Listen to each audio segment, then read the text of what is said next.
नमस्कार, मैं हूं श्वेता। बिहारी न्यूज में आपका स्वागत है। आज 7 जुलाई दिन सोमवार। खबरों की ओर बढ़ने से पहले एक नजर डालते हैं आज की टॉप हेडलाइंस पर। बिहार के 19 जिलों में खुलेंगे 51 polyclinic. Public private partnership model से होगा संचालन। मरीजों को मिलेगी बेहतर स्वास्थ्य सेवाएं। 9 जुलाई को मुंगेर में लगेगा जॉब कैंप। सीधे होगी एयरटेल में भर्ती। 12वीं पास उम्मीदवारों को प्रतिमाह मिलेगा 12,500 वेतन।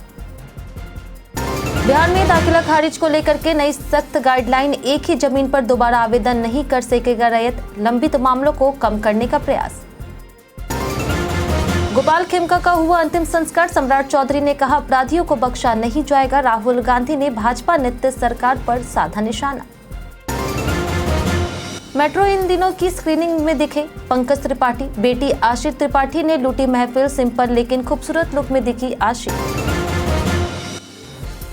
15 जुलाई से वेटिंग रूम में बैठने पर लगेगा चार्ज। प्रति घंटे लगेंगे 10 रुपए। वेटिंग हॉल को आधुनिक सुविधाओं से किया जा रहा लैस। भारत की ऐतिहासिक जीत। मिला टेस्ट जीत का स्वाद। शुभमन गिल की कप्तानी में इतिहास रचा। गेंद से सिराज आकाश का जलवा। चलिए बढ़ते हैं अब तक की 25 बड़ी खबरों की ओर विस्तार से। 7 जुलाई से शुरू हुई पूर्वी रेलवे अप्रेंटिस भर्ती प्रक्रिया। आज यानी 7 जुलाई 2025 से पूर्वी रेलवे में 3,115 अप्रेंटिस पदों पर भर्ती के लिए ऑनलाइन आवेदन की प्रक्रिया शुरू हो गई है। इच्छुक उम्मीदवार rrcer.org वेबसाइट पर जाकर 8 अगस्त 2025 तक आवेदन कर सकते हैं। यह मौका ITI पास युवाओं के लिए सुनहरा अवसर है। चयन मेरिट लिस्ट के आधार पर होगा जो ITI में प्राप्त अंकों पर आधारित होगी। आवश्यक दस्तावेजों में 10वीं की मार्कशीट, फोटो, हस्ताक्षर, जाति प्रमाण पत्र आदि शामिल है। आवेदन करते समय सभी जानकारी सावधानी पूर्वक भरें। आवेदन से जुड़े सभी अपडेट और निर्देशों के लिए अधिकारी वेबसाइट पर नजर बनाए रखें। बिहार के 19 जिलों में खुलेंगे 51 पॉलीक्लिनिक। बिहार सरकार ने 19 जिलों के 51 शहरी प्राथमिक स्वास्थ्य केंद्रों यानी UPHC में पॉलीक्लिनिक खोलने की योजना बनाई है, जिसका संचालन नेशनल अर्बन हेल्थ मिशन यानी NUHM के तहत पब्लिक प्राइवेट पार्टनरशिप यानी PPP मॉडल से होगा। इसके लिए एजेंसी का चयन हो चुका है और सिविल सर्जनों का निर्देश जारी किए गए हैं। इस पहल के जरिए मरीजों को बेहतर और बहुविधि स्वास्थ्य सेवाएं मिलेगी। पहले चरण में इन केंद्रों को निजी हाथों में सौंपकर उनकी आधारभूत संरचनाओं का बेहतर उपयोग किया जाएगा। योजना की सफलता के आधार पर आगे विस्तार किया जाएगा। गोपाल खेमका का हुआ अंतिम संस्कार। बिहार में राजनीति गर्म। पटना के गुलबी घाट पर बिहार के प्रसिद्ध उद्योगपति गोपाल खेमका का अंतिम संस्कार रविवार को किया गया, जहां उनके छोटे बेटे गौरव खेमका ने मुखाग्नि दी। स्कॉटलैंड से पहुंची बेटी गरिमा खेमका पिता से लिपटकर भावुक हो गई। सुबह से काटारुका निवास पर शोक व्यक्त करने वालों का तांता लगा रहा। वहीं डिप्टी CM सम्राट चौधरी ने कहा कि अपराधियों को बख्शा नहीं जाएगा। कांग्रेस नेता अखिलेश सिंह ने सरकार पर विफलता का आरोप लगाया है और विशेष सत्र की मांग की है। वहीं राहुल गांधी ने भी सोशल मीडिया पर पोस्ट कर बिहार को क्राइम कैपिटल बताते हुए भाजपा नेतृत्व सरकार पर निशाना साधा है। चकाई में लगेगा बिहार झारखंड का सबसे बड़ा स्टील प्लांट। चकाई में टफकॉन XT TMT सरिया के MD मोहन प्रसाद साव ने मंत्री सुमित सिंह से मुलाकात कर बिहार झारखंड का सबसे बड़ा स्टील प्लांट स्थापित करने की योजना साझा की है। लंगटा बाबा स्टील कंपनी द्वारा 100 एकड़ में बनने वाले इस अत्याधुनिक प्लांट में पहले चरण में 1,000 करोड़ रुपए का निवेश होगा, जो बाद में 10,000 करोड़ तक बढ़ाया जाएगा। इससे चकाई और आसपास के हजारों युवाओं को स्थानीय स्तर पर रोजगार मिलेगा और पलायन भी रुकेगा। इससे चकाई के औद्योगिक विकास की बड़ी शुरुआत माना जा रहा। चुनावी समय में सुमित सिंह का ये कदम मास्टर स्ट्रोक बताया गया है। साथ ही लगभग 6,000 लोगों को इससे रोजगार भी मिलेगा। बिहार में दाखिला खारिज को लेकर नई सख्त गाइडलाइन। बिहार में भूमि सर्वे के दौरान राजस्व और भूमि सुधार विभाग ने दाखिला खारिज प्रक्रिया में पारदर्शिता लाने के लिए नई व्यवस्था लागू की है। अब कोई भी रैयत एक ही जमीन पर दोबारा दाखिला खारिज कर आवेदन नहीं कर सकेगा यदि उसका पिछला आवेदन अस्वीकृत हो चुका है। यह तकनीकी रूप से विभागीय सॉफ्टवेयर में लागू कर दिया गया है। वहीं राजस्व कर्मचारी पहले ही अस्वीकृति की रिपोर्ट अंचल अधिकारी को भेजेंगे, जो वाद को खारिज कर अपील की सलाह देंगे। इससे लंबित मामलों का बोझ कम होगा और प्रक्रिया अधिक पारदर्शी और प्रभावी बनेगी। सभी अधिकारियों को निर्देश भेजे गए हैं। बिहार वोटर लिस्ट में वैशाली टॉप, लखीसराय सबसे पीछे। बिहार में आगामी विधानसभा चुनाव को लेकर मतदाता सूची का विशेष गहन पुनरीक्षण अभियान तेजी से जारी है। शनिवार शाम 7 बजे तक कुल 1,12,01,674 गणना फॉर्म प्राप्त हुए, जिनमें से 23,90,329 फॉर्म अपलोड किए गए हैं। इसमें 23,14,602 फॉर्म BLO और 75,789 फॉर्म आम वोटर्स द्वारा ऑनलाइन अपलोड किए गए। टॉप 5 जिलों की बात करें तो वोटर सत्यापन में वैशाली सबसे पहले स्थान पर है, जहां 1,78,474 फॉर्म जमा हुए हैं। इसके बाद पटना, पूर्वी चंपारण, नालंदा, समस्तीपुर शामिल है। सबसे कम फॉर्म लखीसराय में जमा हुए हैं। मलेरिया मरीजों की रिपोर्ट अब IHIP पोर्टल पर दर्ज। बिहार में मलेरिया की रोकथाम के लिए अब मरीजों की जानकारी रियल टाइम में ऑनलाइन दर्ज की जाएगी। इसके लिए integrated health information platform portal का उपयोग किया जाएगा, जिस पर मलेरिया के मरीजों की पूरी रिपोर्ट दर्ज होगी। राज्य वेक्टर जनित रोग नियंत्रण कार्यक्रम पदाधिकारी डॉक्टर NK सिन्हा ने सभी जिलों को इसके लिए निर्देश जारी किए हैं। पेपरलेस रिपोर्टिंग अनिवार्य कर दी गई है और सभी जिलों में प्रशिक्षित अधिकारियों को मास्टर ट्रेनर बनाने की आगे ट्रेनिंग दी जा रही। यह व्यवस्था मलेरिया उन्मूलन की दिशा में अहम कदम है। मुंगेर में लगेगा जॉब कैंप, सीधे होगी एयरटेल में भर्ती। मुंगेर में 9 जुलाई 2025 को एयरटेल पेमेंट्स बैंक में बिना परीक्षा या इंटरव्यू के सीधा भर्ती के लिए विशेष जॉब कैंप आयोजित किया गया। यह कैंप संयुक्त श्रम भवन जिला नियोजनालय परिसर में सुबह 10 बजे से शाम 4 बजे तक चलेगा। भर्ती एक्विजिशन बिजनेस डेवलपमेंट एग्जीक्यूटिव पद के लिए होगी। पात्रता 12वीं पास है। वेतन 12,500 प्रतिमाह मिलेगा, जो इंसेंटिव सहित 15,000 तक हो सकता है। कार्यस्थल मुंगेर रहेगा। इच्छुक उम्मीदवारों को राष्ट्रीय करियर सेवा पोर्टल www.ncs.gov.in पर पंजीकरण कराना होगा और सभी जरूरी दस्तावेज साथ लाना अनिवार्य है। बिहार के शहरों में विकास की रफ्तार बढ़ी, 2025-26 की योजनाएं तय। मुख्यमंत्री समग्र शहरी विकास योजना के तहत वर्ष 2024-25 में शहरी विकास से जुड़े कई कार्य जैसे PCC, RCC, पाइपलाइन, नाला निर्माण, high master light, wedding zone, गोल चक्कर सौंदर्यीकरण और पार्क निर्माण किए जा रहे हैं। अब यह योजना 2025-26 तक विस्तारित की जा रही। राज्य के 261 नगर निकायों को इसका लाभ मिलेगा। सभी निकायों की जरूरत के अनुसार योजनाएं तैयार कर मुख्यालय को तकनीकी स्वीकृति के लिए भेजी जाएगी। पटना के कंकड़बाग में 112, बांकीपुर में पटना के कंकड़बाग में 112, बांकीपुर में 43, पाटलिपुत्र में 127 और नूतन राजधानी अंचल में 98 योजनाएं चयनित की गई है।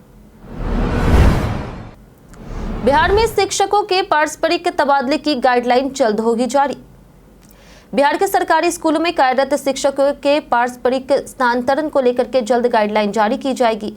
इससे कक्षा 5 से ऊपर के शिक्षकों की स्थानांतरण समस्याएं दूर होगी।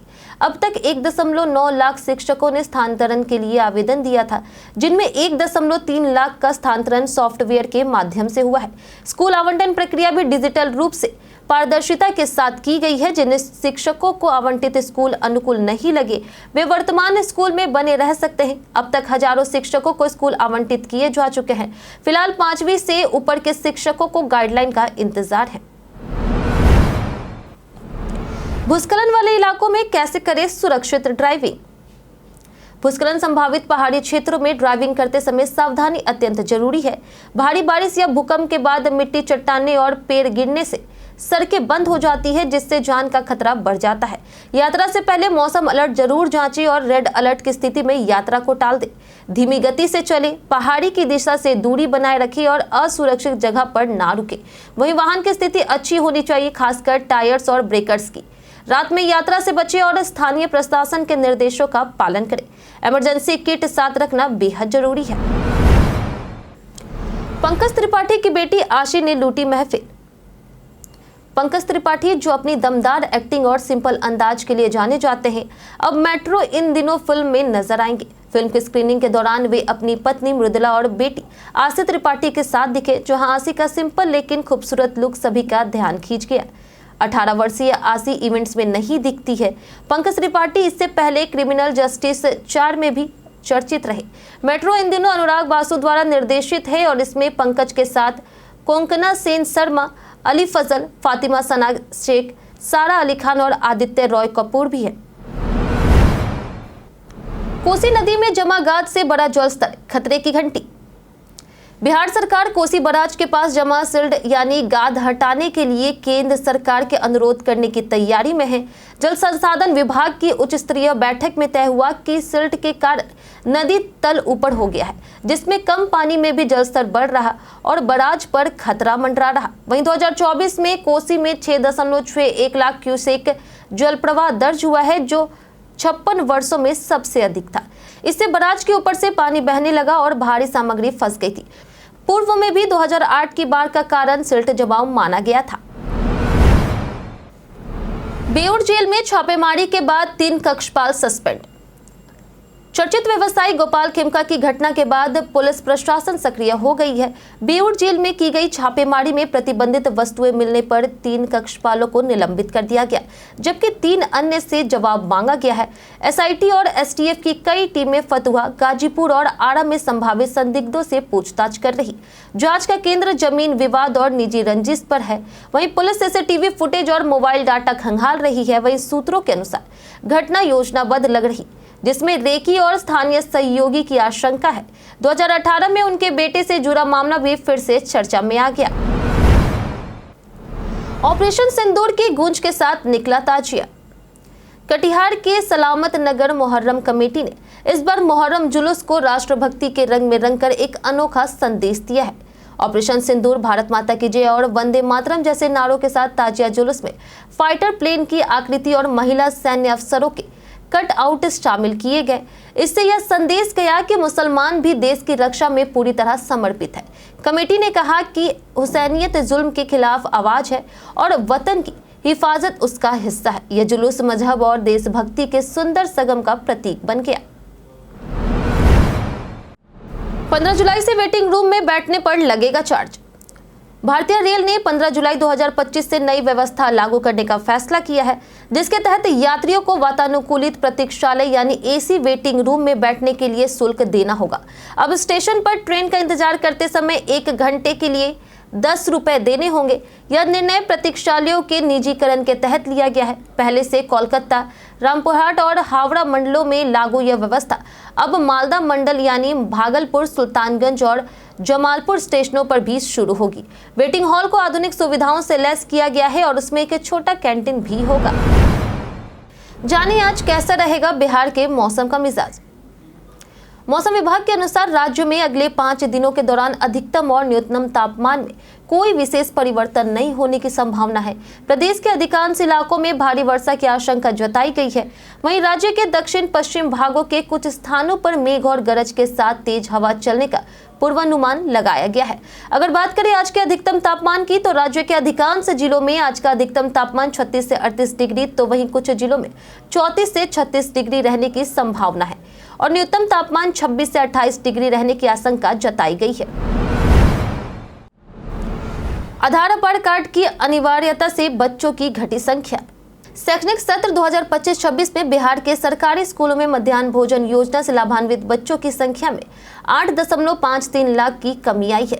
इस गिरावट का मुख्य कारण नामांकन के लिए आधार और अपार कार्ड की अनिवार्यता है, जिससे फर्जी या दोहरे नामांकन वाले बच्चे छट गए हैं। पिछले सत्र में 1.73 करोड़ नामांकन थे, जो अब घटकर 1.64 करोड़ रह गए हैं। किशनगंज और सिवान को छोड़कर बाकी सभी 36 जिलों में छात्रों की संख्या में गिरावट दर्ज हुई है। वहीं नालंदा, बेगूसराय और खगड़िया जैसे जिले टॉप पर हैं, जहां सबसे अधिक बच्चे घटे हैं। पटना यूनिवर्सिटी स्पॉट राउंड में 1308 सीटों पर दाखिला। पटना विश्वविद्यालय में स्नातक के रेगुलर और सेल्फ फाइनेंस कोर्सों में स्पॉट राउंड नामांकन के लिए ऑनलाइन आवेदन की प्रक्रिया शनिवार को समाप्त हो गई। कुल 1852 आवेदन प्राप्त हुए, जबकि 1308 सीटें खाली है। बीएन कॉलेज में 409, मगध महिला कॉलेज में 319, पटना कॉलेज में 255, साइंस कॉलेज में 92 और कॉमर्स कॉलेज में 233 सीटें उपलब्ध हैं। मेधा सूची 8 जुलाई को जारी होगी और काउंसलिंग और दाखिला 12 से 14 जुलाई तक चलेगा। चयनित छात्र यूनिवर्सिटी पोर्टल से लॉगिन कर अलॉटमेंट लेटर, फीस स्लिप और आवेदन पत्र डाउनलोड कर सकेंगे। जात पात छोड़ो, राष्ट्रीय जोड़ो, बाबा बागेश्वर का संदेश। पटना के गांधी मैदान में आयोजित सनातन महाकुंभ में बाबा बागेश्वर धीरेन्द्र शास्त्री ने कहा कि यदि भारत हिंदू राष्ट्र बनता है तो पहला राज्य बिहार होगा। उन्होंने जात पात से ऊपर उठकर हिंदुओं से एकजुट होने और राष्ट्रवाद के लिए जीने की अपील की है। आयोजन में सुरक्षा के पुख्ता इंतजाम रहे, जिसमें 2500 से अधिक पुलिसकर्मी और आधुनिक निगरानी व्यवस्था शामिल रही। कार्यक्रम में देश भर से 500 से अधिक संत शामिल हुए और लाखों श्रद्धालु उपस्थित थे। वहीं आयोजन का नेतृत्व अश्विनी चौबे कर रहे जगत गुरु राम भट्टाचार्य ने भी बिहार की सत्ता को हिंदू विरोधियों से बचाने की बात कही है। सारण से चुनावी बिगुल, चिराग ने किया चुनाव लड़ने का ऐलान। सारण के राजवेंद्र स्टेडियम में लोक जनशक्ति पार्टी की नवसंकल्प महासभा में चिराग पासवान ने ऐलान किया कि वह हर हाल में बिहार विधानसभा चुनाव लड़ेंगे।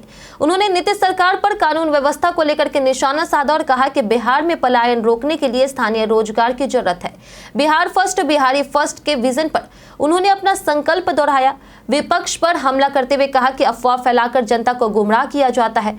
वहीं गोपाल खेमका कांड पर उन्होंने चिंता जताई और कहा कि सुशासन की सरकार में इस तरह की घटनाएं चिंताजनक है। मतदाता सूची पर कांग्रेस का चुनाव आयोग पर हमला।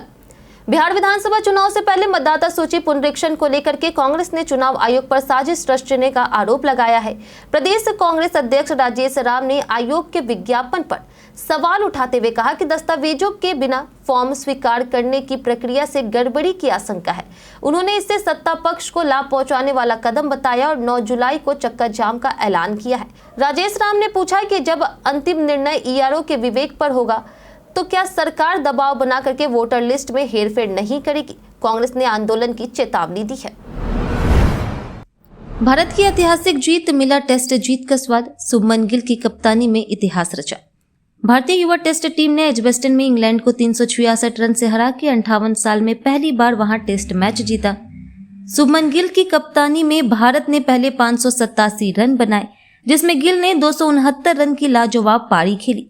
इंग्लैंड की पहली पारी 407 रन पर समेटी। दूसरी पारी में भारत ने 427/6 रन पर पारी घोषित की। गिल ने 161 रन जोड़े। इंग्लैंड को 608 रन का लक्ष्य मिला, लेकिन आकाशदीप की कहर बरपाती गेंदबाजी ने इंग्लैंड को 442 रन पर समेट दिया। इस जीत से भारत ने सीरीज 1-1 से बराबर कर ली। सीरीज का तीसरा टेस्ट मैच 10 जुलाई से लॉर्ड्स क्रिकेट ग्राउंड पर खेला जाएगा। कई कारणों से दर्ज है भारत के इतिहास में आज का दिन। 7 जुलाई का दिन भारतीय इतिहास में कई महत्वपूर्ण घटनाओं से जुड़ा है। 1656 में सिखों के 8वें गुरु हरकिशन सिंह का जन्म हुआ। 1854 में स्वतंत्रता सेनानी मोहम्मद बरकतुल्लाह का जन्म हुआ। वहीं 1900 में दक्षिण भारत के प्रमुख राजनीतिक कार्यकर्ता काला वेंकटराव का भी जन्म हुआ। 1948 में स्वतंत्र भारत की पहली बहुउद्देशीय परियोजना की शुरुआत हुई। वहीं 1955 में भारत में पहली बार वन्य प्राणी दिवस मनाया गया। 1981 में महान क्रिकेटर महेंद्र सिंह धोनी का जन्म हुआ। 2021 में दिग्गज अभिनेता और राज्यसभा सदस्य दिलीप कुमार का निधन हुआ। मेटा ने व्हाट्सएप पर लॉन्च किए game changing business tools. Meta ने कन्वर्जेशंस 2025 इवेंट में व्हाट्सएप बिजनेस के लिए नए फीचर्स लॉन्च किए हैं, जो व्यवसाय और ग्राहकों के बीच बातचीत का तरीका बदल देंगे। अब वॉइस और वीडियो कॉल, एआई आधारित शॉपिंग टूल्स और व्हाट्सएप, फेसबुक, इंस्टाग्राम पर एकीकृत मार्केटिंग संभव होगी। कंपनियां सीधे कॉल कर सकेगी और वॉइस मैसेज से संवाद आसान होगा। मेटा एडवांस प्लस एआई से प्रचार ऑटोमेटिक ऑप्टिमाइज होगा। नया बिजनेस एआई टूल ग्राहकों को चैट के भीतर की खरीदारी और सहायता की सुविधा देगा। यह फीचर्स फिलहाल मेक्सिको में टेस्ट हो रही और जल्द ही अन्य देशों में भी उपलब्ध होंगे। हम प्रतिदिन आपसे 5 ऐसे सवाल और उसके जवाब बताएंगे जो बीपीएससी, बिहार पुलिस, दरोगा समेत एसएससी जैसे अन्य प्रतियोगी परीक्षाओं में काम आएंगे। सवाल इतिहास, बिहार स्पेशल, विज्ञान, करंट अफेयर और भूगोल से रहेंगे। पूछे गए 5 सवाल में आपने कितने सही उत्तर दिए हैं, ये हमें कमेंट करके जरूर बताएं। तो हमारा पहला सवाल है, शेख मोहम्मद इस्माइल को किसने हराया? ऑप्शन ए है हेमू, ऑप्शन बी है हातिम खान, ऑप्शन सी है राजा सकरा सिंह, वहीं ऑप्शन डी है फिरोज शाह। सही उत्तर है ऑप्शन सी, राजा सकरा सिंह। हमारा दूसरा सवाल है कि बिहार की पहली तेल रिफाइनरी किस कस्बे में स्थापित की गई? ऑप्शन ए है पटना, ऑप्शन बी है बरौनी, ऑप्शन सी है सिवान, ऑप्शन डी है भागलपुर। सही उत्तर है ऑप्शन बी, बरौनी। हमारा तीसरा सवाल है कि बिहार की अर्थव्यवस्था में किस क्षेत्र का योगदान सबसे अधिक है? ऑप्शन ए है उद्योग, ऑप्शन बी है कृषि, ऑप्शन सी है सेवा, ऑप्शन डी है शिक्षा। इसका सही उत्तर है ऑप्शन सी, सेवा। हमारा चौथा सवाल है कि इनमें से किस स्थान पर भारत का पहला ट्रांसजेंडर क्लिनिक को शुरू किया गया? ऑप्शन ए है अहमदाबाद, ऑप्शन बी है नासिक, ऑप्शन सी है राजगीर, ऑप्शन डी है हैदराबाद। सही उत्तर है ऑप्शन डी, हैदराबाद। हमारा पांचवा सवाल है कि इनमें से कौन भारत की पहली महिला नौसेना फाइटर पायलट प्रशिक्षु बन गई है? ऑप्शन ए है कोमल श्रीवास्तव, ऑप्शन बी है सुमन जैन, ऑप्शन सी है आस्था पुनिया या फिर ऑप्शन डी ज्योति सिंह। इसका सही उत्तर है ऑप्शन सी, आस्था पुनिया। बीते दिन हमारे द्वारा पूछे गए सवाल का जवाब आप लोगों में से बहुत लोगों ने हमारे कमेंट बॉक्स सेक्शन में लिख कर दिया है। जिन्होंने हमारे द्वारा पूछे गए सवाल का जवाब दिया उनके नाम है श्वेता रॉय, आदित्य प्रधान, अभिषेक कुमार, मंटू कुमार, बबलू कुमार, राजीव कुमार, विजय घायल, धीरज कुमार, अनुपम सिंह, अरविंद कुमार, नेहा कुमारी, रंजीत मिश्रा, रविंद्र राज, प्रदीप पंडित, उर्मिला कुमारी और पवन प्रसाद।